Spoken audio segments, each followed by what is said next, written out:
On This Week in Enterprise Tech, we talk a bit about SSL and how it needs a possible overhaul and how organizations need a better way to collect and curate content for their organizations.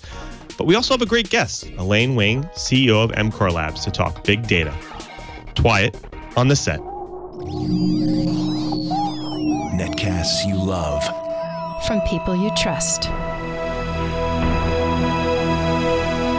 This is Twit.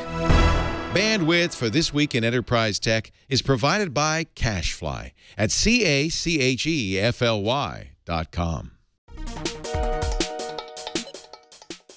This is Twyett.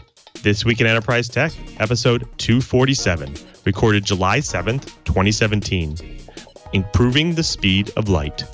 This Week in Enterprise Tech is brought to you by Amazon Aurora from AWS, a relational database engine that's compatible with MySQL and PostgreSQL, which provides up to 5 times the performance on the same hardware at a tenth of the cost. Check it out at aurora.aws.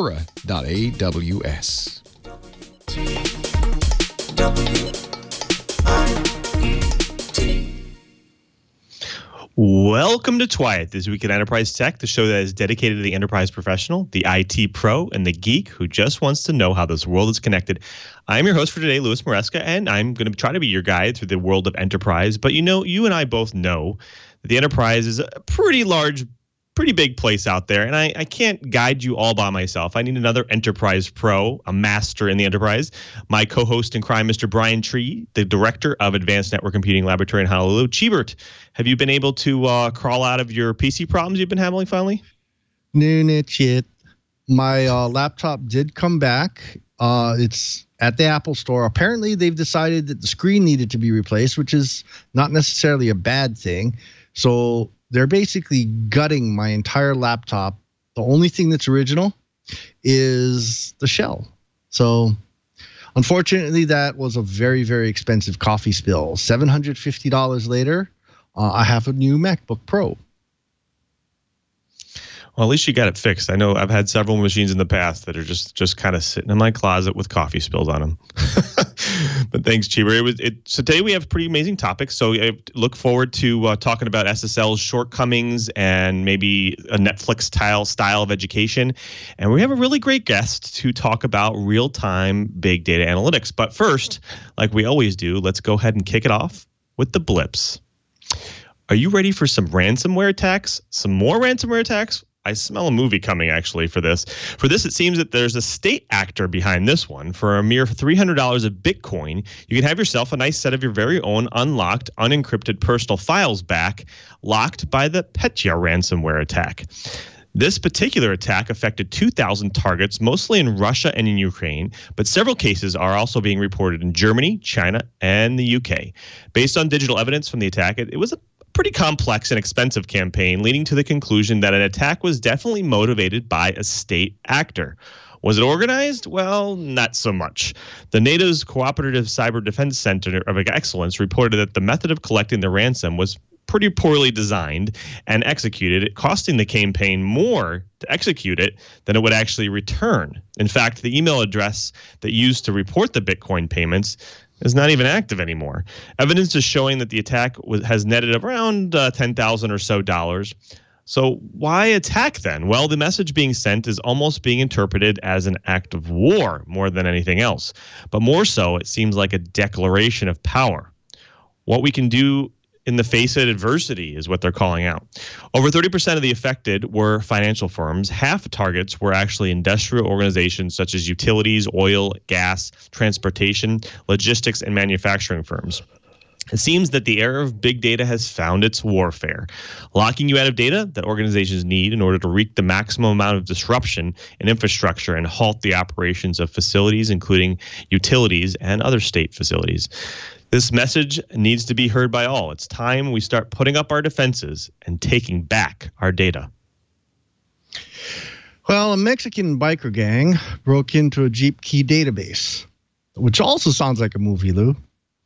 Well, anyway, in a scenario right out of the movies, a Mexican biker gang somehow has broken into the Jeep key fob database that was combined with a shady Cabo San Lucas dealership requesting duplicate keys to steal a huge number of Jeeps across the San Diego area. This was all triggered by a woman's surveillance footage of her Jeep being stolen right out of her driveway. So truly something out of a Hollywood movie, including one of the gang grabbed at the border, who then was encouraged to unlock his iPhone to reveal a treasure trove of evidence that is leading authorities to basically roll up the theft ring. So here's how it worked. They got the VIN number, which unfortunately is way too easy. It's even etched on the glass of your windows. Use that to go and request a new key through this shady dealership. And when they were getting ready to steal the car, they would actually hop onto the Jeep database, find out the code for the key fob, and send it and unlock the Jeep, and off they go. Well, anyway, this is almost making me want to go and create some sort of third-party vehicle security system based on something a bit more secure, Google Authenticator, something like that. Something with dual key that the users can change. So to the motorcycle gang, sorry. Maybe the next big thing in IoT is third-party vehicle security systems. Absolutely. Well, you guys know that there's malware on devices, and it also affects things like Android, but you probably never thought it could be siphoning your data from your applications, and it could be doing it for almost 2 years.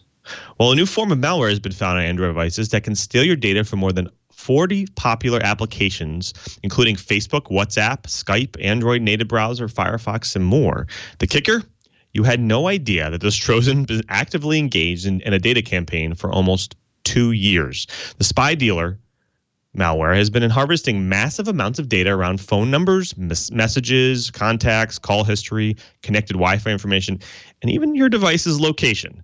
How does spy dealer work? Well, it opens a back door on your device by exploiting a standard accessibility service feature on your phone in order to root phones to provide super user privileges. It's essentially reuses root exploits used by a commercial rooting app called Baidu EasyRoot in order to compromise the device and maintain itself. On top of harvesting data, it can actually also receive messages or commands from a centralized server, as well as over text messages. Have you received any odd text messages lately? Well, check your device because it could be vulnerable if you have Android version between 2.2 and 4.4. That's a pretty large range. This leaves a potential for almost 500 million devices vulnerable to this attack. So I would start looking for updates from Google soon on this one. Well, our friends at Facebook are fighting the feds over the right to notify users about data warrants. A court order is basically preventing Facebook from telling 3 users that search warrants were issued for their account information, according to a report from BuzzFeed, which cited documents it obtained through the D.C. Appeals Court. The court has requested all contents of communications identifying information and other records related to 3 Facebook's accounts for a specified 3-month period of time, according to a notice from Facebook. The matter, scheduled for a hearing in September, has triggered support for Facebook from 8 tech giant firms, including Apple, Google, Microsoft, and Twitter, in addition to organizations such as the Electronic Frontier Foundation and a nonprofit champion of digital rights. Interestingly enough, the case seems to involve people accused of protesting the Trump inauguration as opposed to terrorism suspects as in the past. I, for one, am asking myself if the FBI will be changing to jackboots as they march over our rights to privacy and free speech. You guys remember that movie Enemy of the State with Will Smith and Gene Hackman? Well, Chinese researchers are trying to bring this to life by discovering a way to decrypt satellite phone communications in just fractions of a second. In a paper published recently, it goes through the process of how satellite phones are being cracked in real time. The way that satellite phones encrypt voice traffic today is the use of the GMR2 algorithm. By reversing the algorithm or the encryption procedure used by the algorithm, they're able to deduce the encryption key from the output key stream directly. By doing this, they're able to search through a much smaller amount of space in order to better find the 64-bit encryption key. This is gained an exploit, and it's again exploiting vulnerabilities in the GMR2 cipher. So if you have a SAT device and you take it with you on your travels, it might be time for you to reach out to your service provider and have them update it before you get things out in the open. Well, the Great Firewall of China is now going to block VPN services. Well, that's happening. And the Great Firewall of China is now moving to block VPN services instead of just filtering access to news sites deemed undesirable by the Chinese government, as well as social media sites such as Twitter and Facebook. In this case, the platforms the Chinese government have no control over, so obviously no free speech. What I'm wondering about is how enterprise users in China are going to handle this when corporate policies for folks like Apple, IBM, and many others include VPNs. It's already gotten to the point of recommending that the professors here not even try to get email while at conferences in places like Beijing. What if you could run and power your Bluetooth device just by sweating more? Well, that might be a better motivation for you to work a little harder. It almost seems like an analog to, what do you say, a hamster wheel? Well, the latest generation of sweat-based batteries are reaching an impressive level of power. The electronic skin-based biofuel cell, or EBFC, produced by the University of California, San Diego, are now producing a wearable patch that can produce over 1 milliwatts of power. That's more than enough power to actually power a Bluetooth Low Energy, or BLE radio, which is using only 0.4 milliwatts during testing. The stretchy sticker-like patch is applied to the skin and powers itself from lactic acid found in sweat. This particular technology can also go as far as monitoring lactic acid levels, which could actually help provide more information about muscle fatigue and other things. Future versions of the sweat patch could also be used to monitor glucose and hydration levels, which could provide enough power to transmit the data over to the smartphone. It looks like your Apple Watch or possibly wearable device might be getting an upgrade soon. Well, folks, that does it for the blips. And next up, of course, we're going to go to the bites, and we have a pretty good a set of them. But first, we couldn't do This Week in Enterprise Tech without our fabulous supporters and sponsors. And, of course, Leo wants to tell you about them. Leo? Thank you, fellas. If you don't mind, I'd like to interrupt with a little word from our sponsor, Amazon Web Services, and their new amazing Amazon Aurora. Do you know about Aurora? This is new, and it's awesome. To build the kinds of things developers want to build today, you need great tools, right? It's all about the tooling, super tools, like a database that grows as your business grows and is easy to manage, and that's Amazon Aurora. AWS built it for you. It's a relational database engine. You already know how to use it. It's completely compatible with MySQL and PostgreSQL, but it's performant, 5 times the performance of standard MySQL on the same hardware, 5 times faster. And can it scale? Man, up to millions of transactions a minute. You can grow your storage up to 64 terabytes if you need it. You can replicate 6 copies of your data, 3 different availability zones, tolerates failure. It even automatically fixes failures and continually backs up your data to Amazon S3. This is everything you want for a robust enterprise database. And Amazon RDS fully manages it all. You don't have to. If you're already using RDS for MySQL, you can migrate to Amazon Aurora with just, boom, clicks of the mouse. So, what you're getting, 5 times better performance than MySQL, the security, the availability, the reliability of a commercial database, and all of that, did I mention, at 1/10 the cost?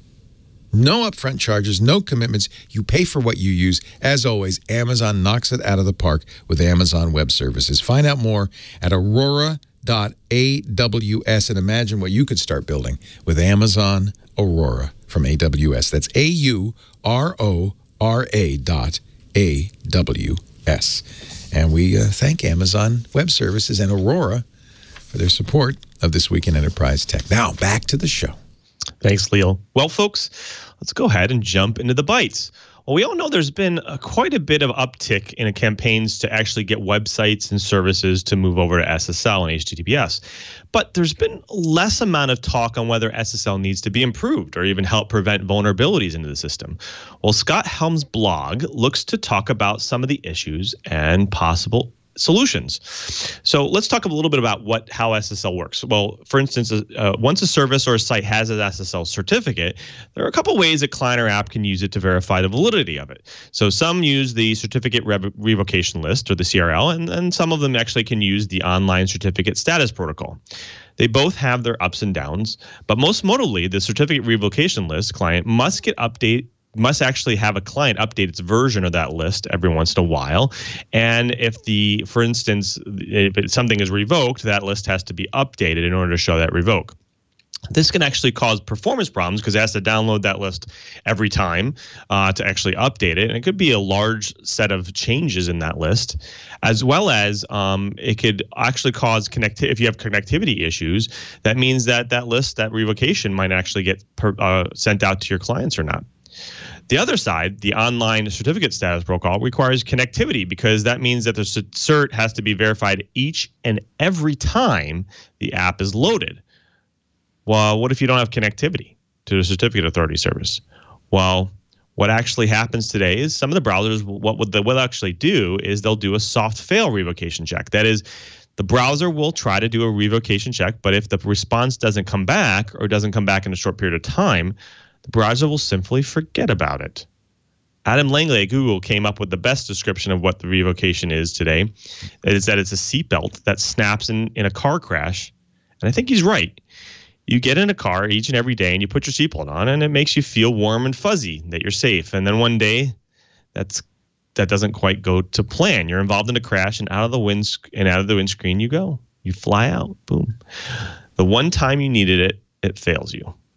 Well, SSL is one of those things that we might need to do a little bit of work on. Chibert, is this a growing threat? Is this something that we just need to go and revisit SSL and see if there's a better way for this?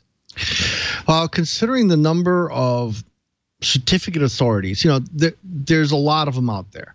Somewhere along the line, someone is going to, get hit by a particularly talented group of hackers, and we're going to lose a cache of private keys. Now, the problem is, how long are your keys good for?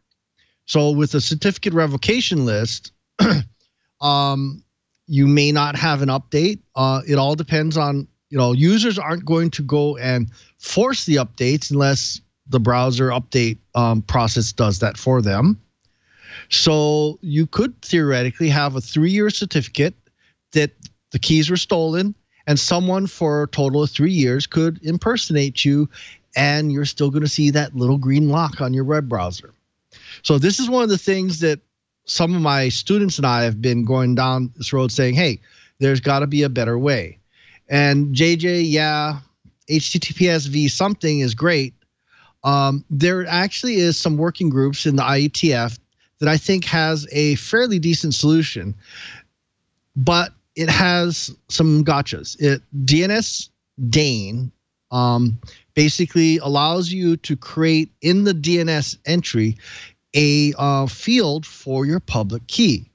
So since you have a certificate authority, what it does need, though, and I'm sure JJ is going to point this out in just a second, is that you have to trust the DNS authority.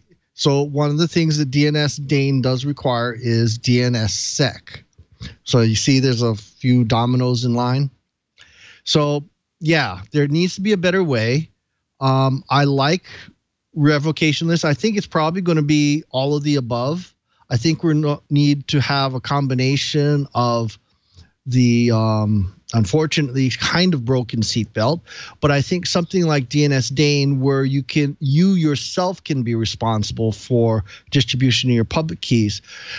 Maybe it's not better.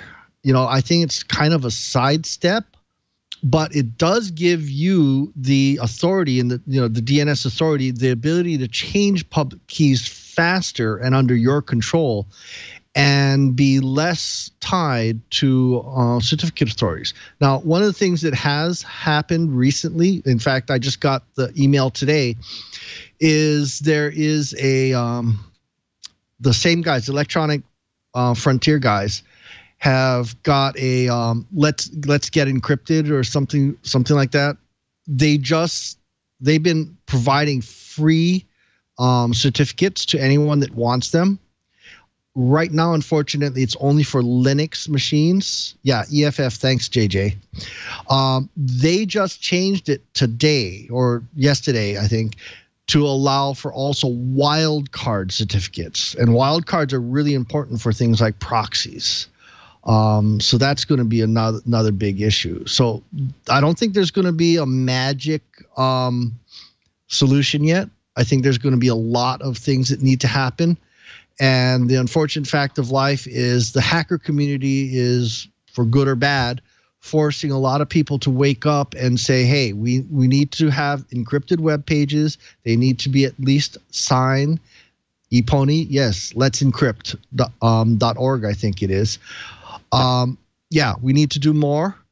And I think it's going to be a combination of things, not just certificate revocation lists or online certificate validation systems, but also faster changing of certificates like DNS Dane. Yeah, I think one problem too is we're at the kind of the mercy of the browser itself too. So even if you go and change the way this protocol works or this process works, the browser's got to support it. So I think that even though there might be some good options or ways to do it down the line, the browsers and even your application's going to have to follow that new process, going to have to upgrade itself and go there. And so you're always going to have this kind of legacy behavior. People who have old browsers or older operating systems that don't necessarily support or even go down the new route or new protocol. And so, again, you have the same slow ramp up that organizations have problems with and now with, whether it's operating systems or security patches or whatever. So even if you go to the new thing, you're always going to kind of be behind, regardless of what changes. And in fact, Let's Encrypt actually moved to be the number one slot now of SSL certificate providers, even though it does only provide for some OSs and some browsers. Because of course the browser has to support it, and it has to go through and verify it from that authority. So once we can start doing that, and we find a better way to do it, we'll be able to move forward. Great. So we've kind of beat that one to death. Let's move on to the next bite. So if you guys remember back in the days, there was pretty much my most impactful form of education was, using some of those videos that did some kind of deep application, and it showed you how the principles can uproot your foundational knowledge. But it's sometimes hard to find that content. Where are you going to go? Where are you going to get it? How are you going to learn from it? So Netflix kind of does it for us today, interesting enough. It not only delivers entertainment, but it also kind of does it at the click of a button. And it gives us the ability, they also gives us the ability to curate that content to our interests and sometimes our needs using AI. So I think organizations and even education needs this more. The good news is that technologies are actually emerging in this space to accomplish this. They're using AI and machine learning solutions to now aggregate, curate, and personalize learning processes and content. In fact, there was an interesting quote by the former CEO of GE, Jack Welch, and he said that an organization's ability to learn and translate that learning into action rapidly is the ultimate competitive advantage. So if you kind of base it on the data, I think that Mr. Welch was actually correct. In high-performing organizations, employees are actually 4 times more likely to share their newly acquired knowledge with coworkers and actually making them more effective and impactful to the business. This means we need to find a better way to get the right data and the right content to the individuals more effectively. In fact, we're actually starting to see it in organizations today where they're building up large catalogs of data to bring and content to kind of bring that information to their employees and kind of speed up the application, the learning of that information. So, for instance, Amazon is actually internally has this amazing wiki, an internal site where you kind of walk through all of their topics, and it shows you related videos and it talks about new concepts and ideas. And they're constantly sharing that information across the board. So it's something that I think really organizations need more. Cheebird, is this something that enterprise organizations should start talking about and start implementing themselves? Well, it's either the enterprise needs to do it or the government does. I've actually sent proposals to I'm having a real hard time remembering things today. I guess I'm getting old. But basically, there is a White House office, or at least there was a White House office that was handling things like, digital issues, internet issues, technology issues. So I actually ran into them on Twitter and sent them a proposal saying, hey, the open source community, for things like Linux and things like that, have a very good curating process. And oh my God, it looks just like peer review. Gee, it is peer review. Wouldn't it be great if we had an open source way of publishing papers? Now, the reason why I'm bringing this up is academic papers, whether it's by private sector or academia or industry, are always way more up to date than anything that's printed, even something that's printed online. And so if you want something that's really, really up to date, direct on the subject matter, you try to go to one of these databases. But oops, because of the way things are working, libraries have to pay hundreds of thousands of dollars for these databases. In fact, postdocs and graduate students actually have to pay to get their articles published, in theory, because there's going to be a true academic looking at their paper and posting reviews, and then goes on to the database. So what I'm saying is, gee, wouldn't it be great if we had some sort of AI mechanism that could go through and help sort not only the really new stuff, like academic papers, industry papers, and so forth, but also things that have been published on the web, and start categorizing them. So Netflix for education. Well, it's actually more than just that. I would love to see a better categorization, a better curation of this, so that I could go and say, hey, I'm interested in, say, Peltier coolers. I want to go and get some more information. But if I do a Google search, I get besieged by spam on people selling them. No, I want to learn how they work. I want to learn how to set them up and create my own little cooler. But that doesn't exist. So what these folks are saying is, gee, wouldn't it be nice if we start using some of this new AI to create a curation service and, maybe do a better job than the search facility on Netflix? What do you think, Lou? You think we need such a thing? I do. And, there's actually interesting is there's a lot of organizations today that actually have these service capabilities, like Microsoft Stream and other services. I think JJ484 actually pointed that out. And they actually can go through your video and produce analytics on it and produce content information and produce a dialogue on it and, put it out there. And there's also a lot of crawling engines that academia crawling engines that can kind of go out and pull up content, just like you're talking about. These type of knowledge bases, and they can pull up people have published and connect that up to other content locations. And of course, other academia that also have their online courses, and Microsoft has their virtual academy and Channel 9. These are all technology related, but there's a lot of areas around math and technology that's out there today. So I do agree. I think that the next set of startups that can use artificial intelligence and machine learning to help you curate this data and bring it together into a more consumable size of information, I think that's going to be the next thing for education, especially for organizations internally that need to learn new things and keep them moving and keeping themselves up on technology and other topics. I definitely think this is something that we need to do. Let's hope we can figure out how to do that in the coming days. Well, folks, I think we've kind of beat that one to death as well. But, now we get to go to pretty much my favorite part of the show. Hopefully your part of the favorite show, too, is where we get to bring in a guest and they get to drop some of their knowledge on the Twiat Riot. And this time we have Elaine Wang, who's actually the CEO of MCoreLabs. And so MCoreLab is building the technology that our data-driven companies depend on today. And real-time data, big data analytics is becoming necessary for a good set of few capacities and in order for them to integrate their systems. And Elaine, welcome to the show. And can you tell the audience a little bit about yourself and your role? Oh, yeah. I am a CEO of MCoreLab. And my role, I'm a software architect by trade. So I am also a software architect in our company. I'm a founder and CEO. I also do sales and marketing. Fantastic. Well, MCoreLabs is doing some really interesting stuff. Can you tell a little bit about the problem space that MCoreLabs is trying to solve and why? Mm-hmm. We are solving the problem of high-performance real-time server infrastructure.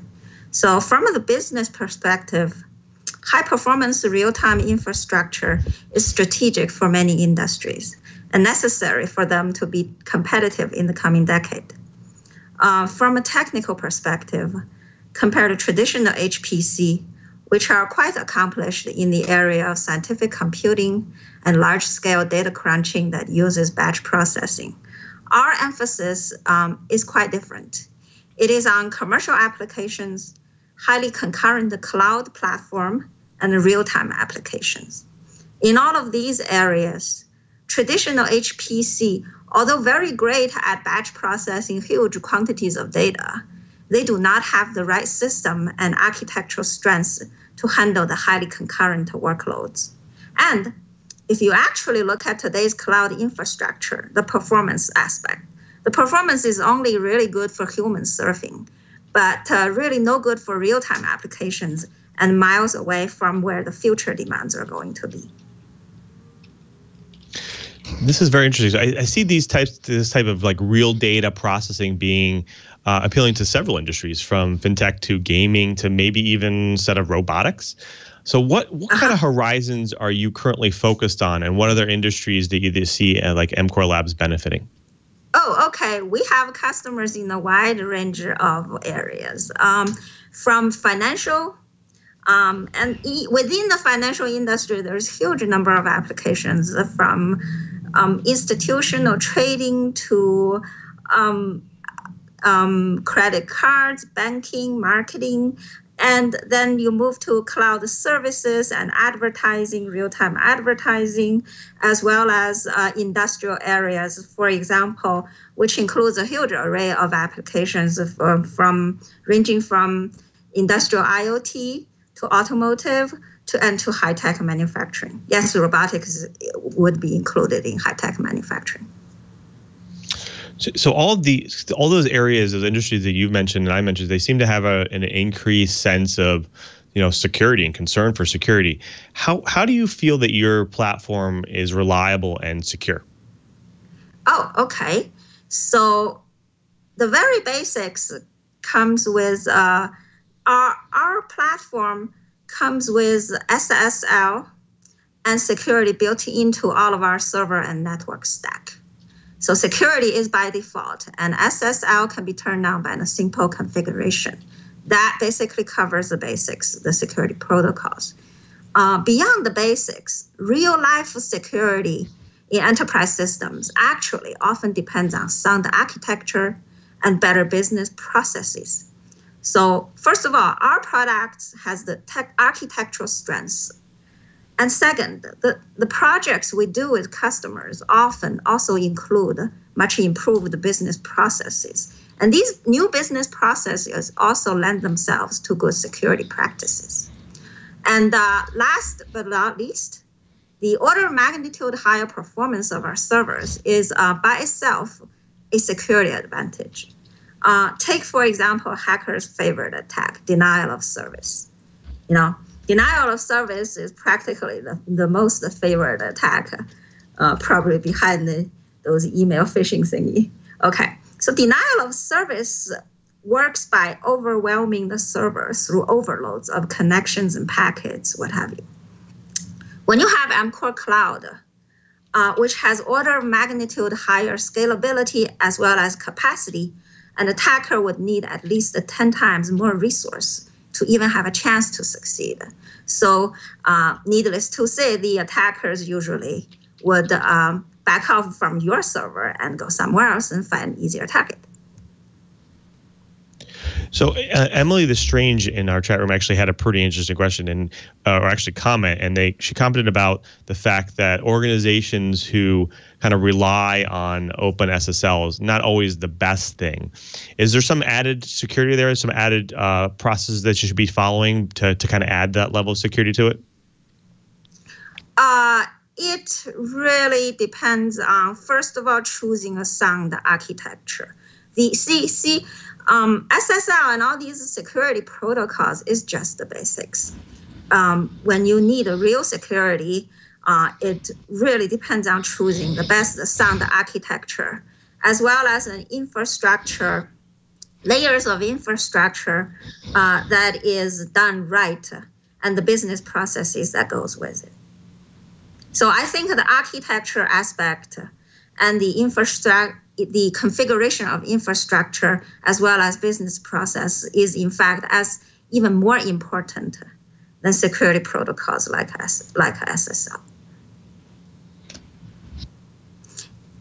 And of course, in addition, in order to have higher security, your application programmers also need to follow good practices. For example, using a middle tier server, and instead of having web tier directly going to the database, or for that matter, many. One of the favorite attack is a SQL phishing. So if your web browser applications are filled with SQL statements, hey, you're not going to be very secure. So basically, the architecture, the programming practices, as well as the infrastructure configuration and layering, in addition to a good business process, that's the key. Got it.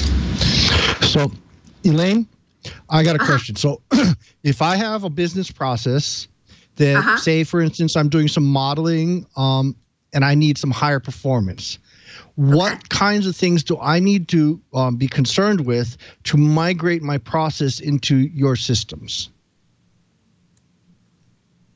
Okay, actually migrating existing processes to MCoreLab server is actually really easy.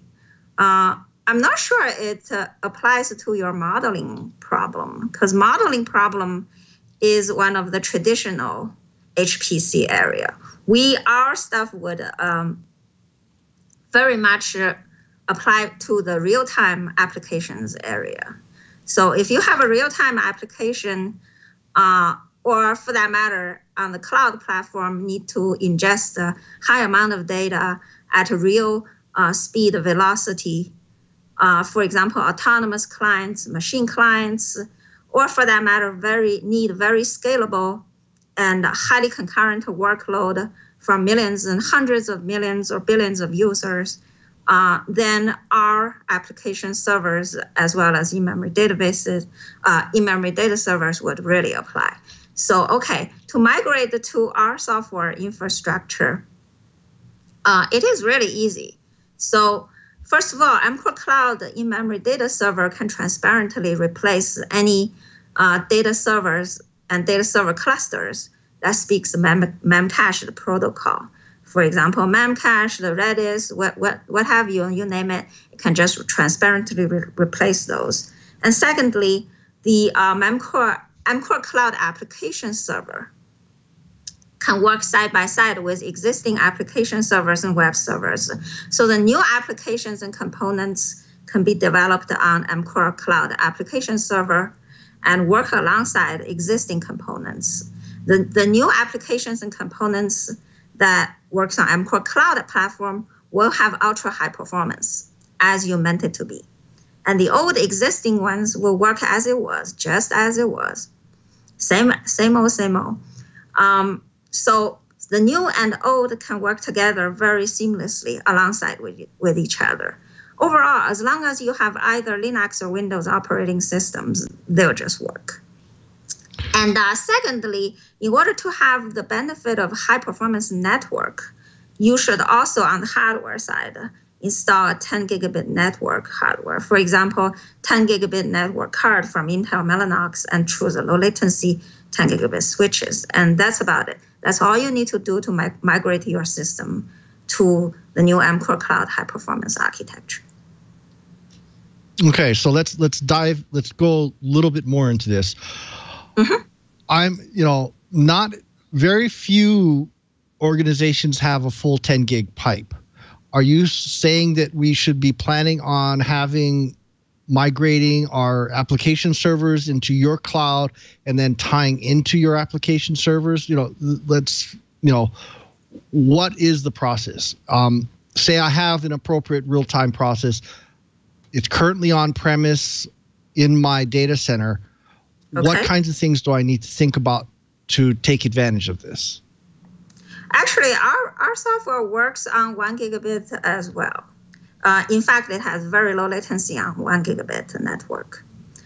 For example, on Intel's i350, which is bundled with a lot of the Sandy Bridge and Ivy Bridge generations of servers, our latency is only 7-8 microseconds. So you can definitely get a much higher performance and especially lower latency with the old network. But if you don't upgrade to the 10 gigabit network, you kind of lose a lot of the benefit. You lose practically all of the throughput benefit because our software can, as a matter of fact, easily max out even 10 gigabit network.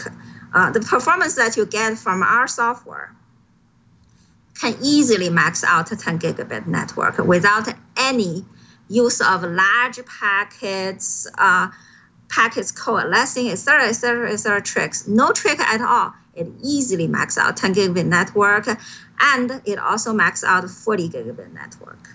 So the capacity of our software is gigantically higher.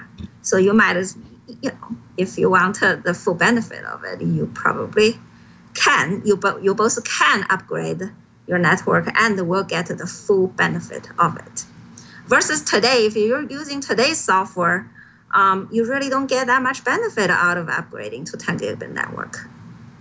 And that is why a lot of enterprise customers are not upgrading, because the bread and butter of their applications do not get the benefit. But the truth actually is most enterprise customers, at least the ones we've seen, they really do not, if you give them the application benefits, they love to upgrade the hardware. Okay, so let's ask a slightly different portion of the same question. So we're talking about being able to leverage 10 gigs. So obviously we're dealing with something that's a lot lower level into the operating system than what a lot of people would normally say. This is not your normal cloud system. We're optimized. So again, I'm an IT director. I want to take advantage. Okay. As a matter of fact, the user do not need to be so aware of the low-level engineering. Our team practically done all the hard work, and as long as the user team has a decent architect, and if most programmers have worked with application servers such as Java application servers, they have plenty of knowledge to be able to work with our MCore Cloud platform readily. Got it. So one of the things that is interesting is we talked a little bit about how easy it is to migrate data. Let's say if I'm a new IT manager, IT director, and I just want to get started on bringing the platform to me. How easy? What's the process of kind of getting it implemented, and how easy is it? What's the kind of the barrier of entry? The barrier of entry, if you want to hire a performance data server, the barrier entry is practically zero. You basically replace your existing Memcache, the Redis, or those kind of in-memory data servers. And there is a little bit of programming that is needed because let's say you have your application on existing Java application servers, and you probably would want to develop some new components, the high performance ones. So would be a little bit of similar to programming your Java application server, a new application or components. So there is a little programming side on using the MCore Cloud application server. And the barrier of the learning curve is not huge because API of MCoreCloud application server is similar to Java application server. However, there is a very distinct taste or feeling to it that it is a new real-time high-performance architecture. The architects and the application programmers who work with our product actually can feel it. And as I quote, one of our customers said, thanks to MCoreLab, what was expected to be the hardest architectural problem to solve become one of the easiest. See, our software actually make the hard problems, the important problems. For example, like data and the network access, which usually both affects performance and are the most important aspects of a multi-tier system. We make those problems easy. And that's what our customers, architects, have been telling us, their experience of using it. So you talk a little bit about Java Server and kind of integrating with Memcache. Is there since Memcache is kind of almost set up to be almost like a protocol, do you guys support other technologies in that middle tier other than Java and other things? Actually, we support the in-memory data server basically can transparently replace, and the application server, you basically need to program it. So if you have experience with any other application server, for example, people who are familiar with fast CGI can adapt it to our application server very easily and very readily too. So whichever, by the way, Microsoft.NET. So we work with all of these technologies. Yeah, so from Java, from .NET to Java to old-fashioned C++ programming, everything. Got it. So could you maybe talk a little bit about the technologies? I know so you talked about, obviously it's a Memcache style, but what else is kind of in that layer of technology in there? A little bit about, like, I know we talked a little bit about HTTP. Is there other technologies like WebSockets and so on, and how do that kind of fit together to make this such low latency and high performance, high scalability? Okay. So from a functional perspective, our application server supports HTTP web application server and WebSocket, as well as a general purpose TCP server. So it actually has more flexibility, but it works the same way as if you were having a HTTP web application server, or if you need WebSocket. As a matter of fact, I think many of our customers think so too, that WebSocket versus traditional HTTP application server is better and more suitable for high volume, high velocity data ingestion. On the functional side, the MCoreCloud in-memory data server basically speak the Memcache protocol, and pretty simple. And however, those are not the key to making it high performance, or for that matter, 100 or 1,000 times lower latency and 50 to 100 times higher throughput. Those are not the key. Okay, the actual performance come from the internal engineering that we do. And the internal engineering that we do include at least a completely new server architecture that is different from any of the traditional server architecture, and as well as a completely new operating system underlying services. So one thing to add is... Okay. Go ahead. Sorry, go ahead. So the actual engineering that makes it much order of magnitude higher performance is much lower level, as well as the user do not need to see it. Okay. Got it. So I think one question, we have several questions in the chat room, but I think one of them was, how do you guarantee kind of the scalability in this kind of like low latency? Or do you have to continue to add your own kind of custom hardware to it, or no.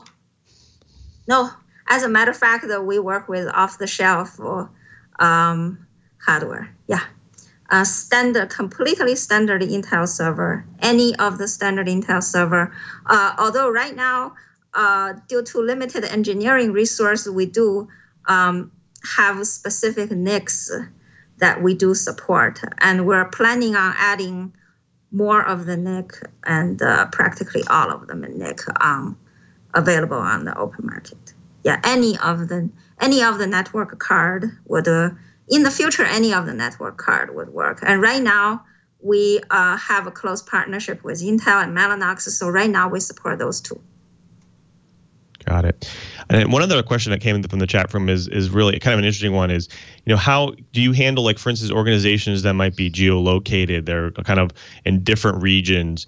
Does this kind of infrastructure, does it support that? So if you need to cache data from one region versus another region, or if you need to kind of like route traffic to another region, is this system handle that?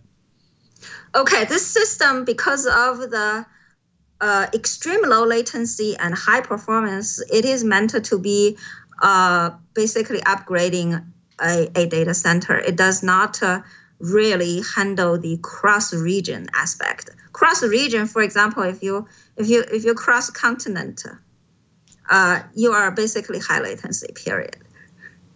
There is no way to get around the speed of light. So there is no point to have a microseconds latency infrastructure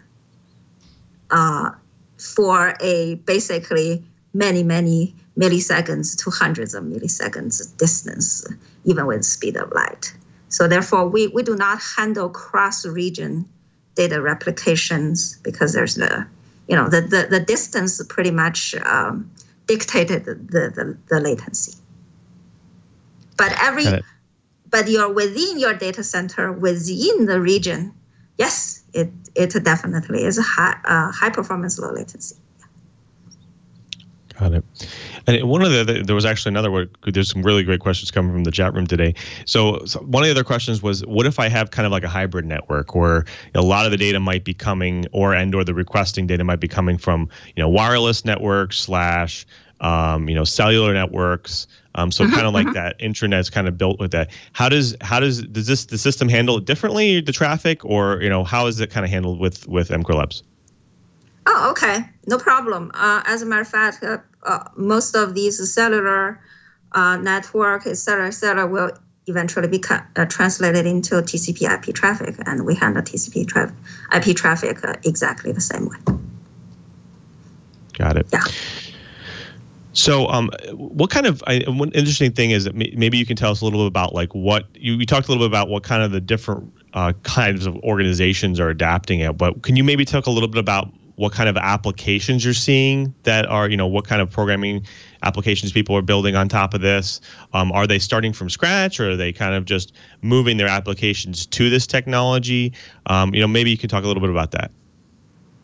Okay, so the applications we are supporting right now, for example, range from financial to industrial, which include a wide range, industrial IoT, automotive, as well as high-performance manufacturing, and also cloud advertising, cloud services.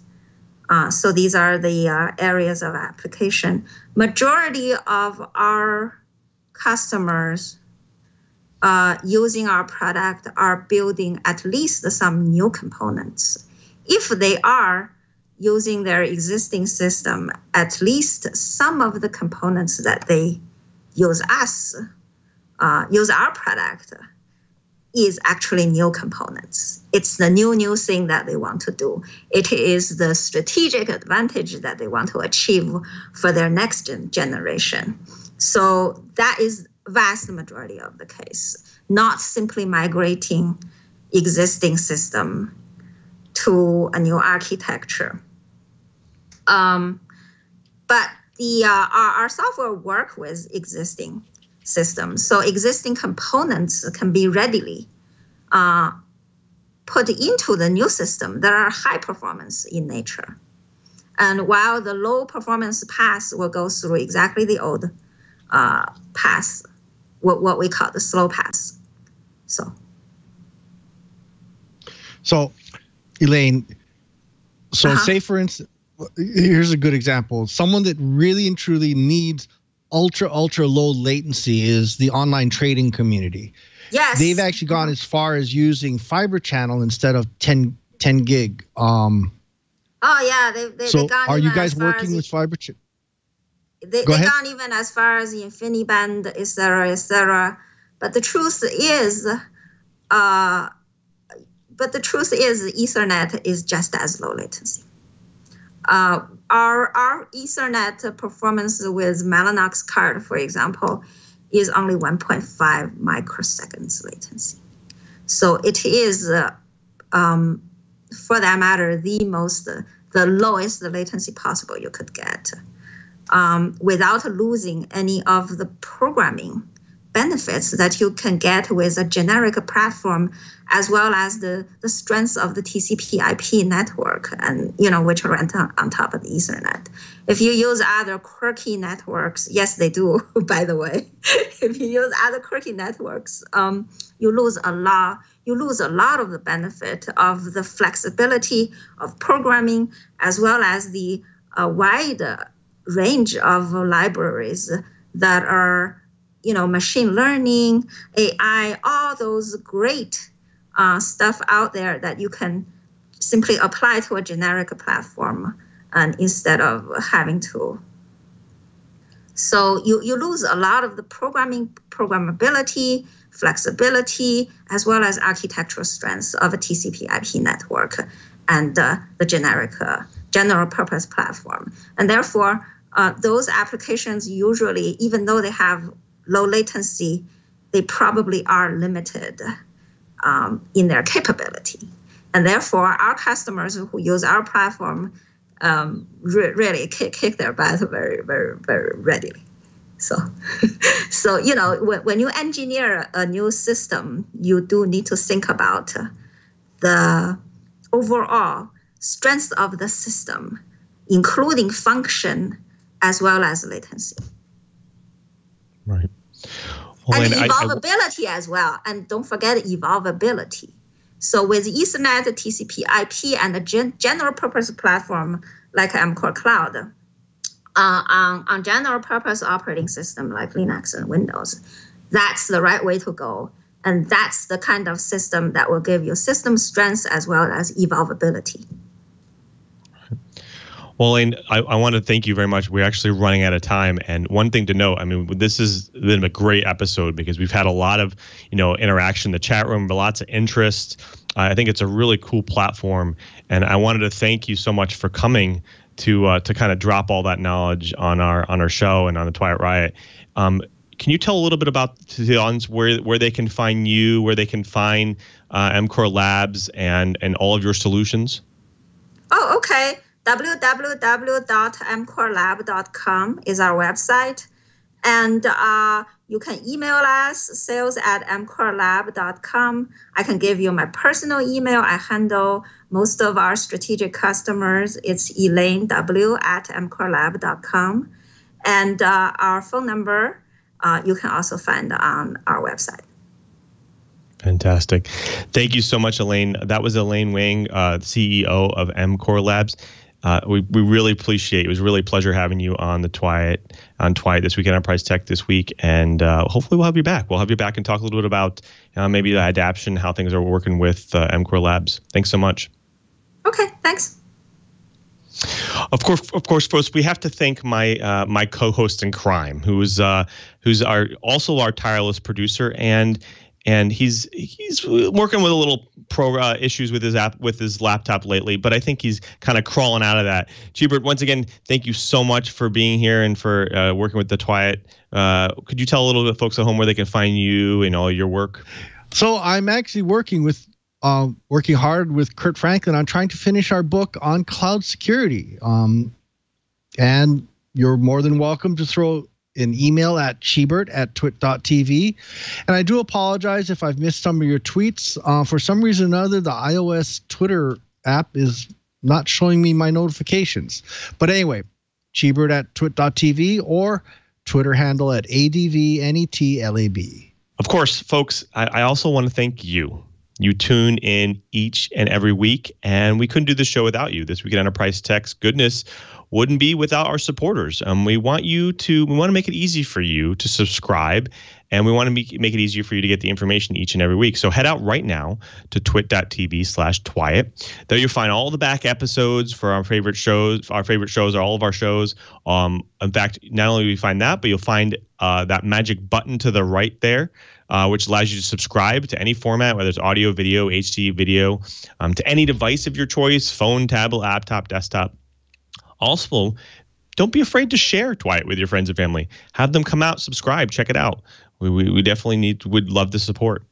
Remember, we also do this show live each and every week, every Friday at 1:30 Pacific time. And you can also watch us live at live.twit.tv. And if you're going to watch us live, you might as well jump in live into our chat room at irc.twit.tv. Each and every week, we really have some great discussions, especially this episode. We had some great discussions and questions in the chat room that kind of helped us fill out the content and really understand what the technology was and how it's applied. So come visit us out there and come visit the Twyet Riot. I also want to thank everyone who makes the show possible, especially Leo and Lisa, who support us each and every week to do This Week in Enterprise Tech. And of course, thanks to all the engineers at Twit for making this show possible. And also, especially to our tireless producer, Mr. Brian Chi. And of course, to our TD, Kevin, the man himself. Kevin, you have a camera on yourself. Can you tell the folks at home what it is that you do at Twit? Yeah, I eat all the leftover pizza in the fridge. Cold or hot, doesn't matter. Yeah. Well, that's always a tough job, right? So you might as well, you need somebody to do that. Fantastic. Well, thanks, Kevin, for your help and for all your support. And also, don't forget to follow me on Twitter at twitter.com/LouMM, where you can find all the cool things that I'm working on, a little bit of my opinion here and there. And also, don't forget to check out all my work that we're doing now here on the Office team. And that's, of course, on the graph as well, as the graph.microsoft.com and, of course, dev.office.com. And you can also check out aka.ms/GE, where you can try out our Graph Explorer, which kind of brings the power of the Graph API to your fingertips. Well, folks, we've done it again. And until next time, I'm Louis Maresca, just reminding you, if you want to know what's going on in the enterprise, just keep Twyet.